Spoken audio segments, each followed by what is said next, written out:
Sindh high court नौजवान पारस शाह की घरवारी फरज़ाना शाह ऐं सोहरे ग़ुलाम नबी शाह की ज़मानत मंज़ूर करे वरिती। अदालत फरज़ाना शाह ऐं संदसि पीउ ग़ुलाम नबी शाह की 10 ॾींहनि जे लाइ उबूरी ज़मानत मंज़ूर करे वरिती।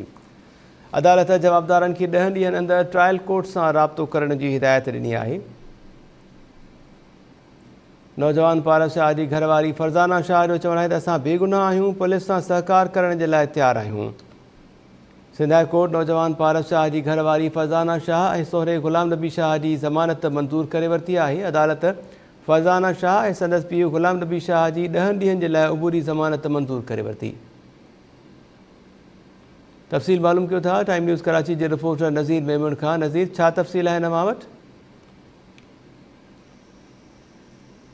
जो कत्ल केस आहे उन सिलसिले में सिंध हाई कोर्ट में मक़तूल केस में मफरूज़ जवाबदार फरज़ाना शाह जेका है उस ज़मानत लाइ सिंध हाई कोर्ट में दरख़्वास्त दाख़िल कराए छॾी आहे। जॾहिं त फरज़ाना शाह जो जेको वालिद आहे ग़ुलाम नबी शाह उन पिणु सिंध हाई कोर्ट में दरख़्वास्त दाख़िल कराई आहे।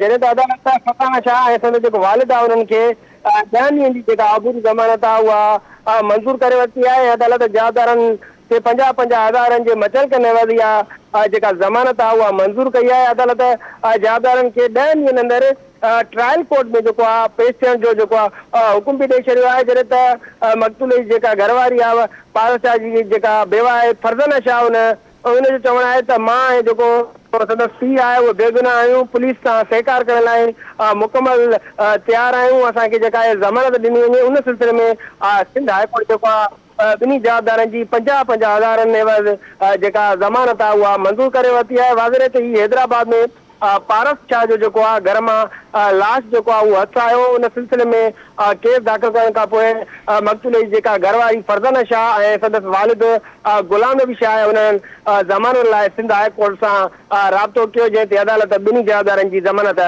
मंज़ूर करे वरिती आहे। जी नज़ीर मेमून, महिरबानी अपडेट करण जे लाइ।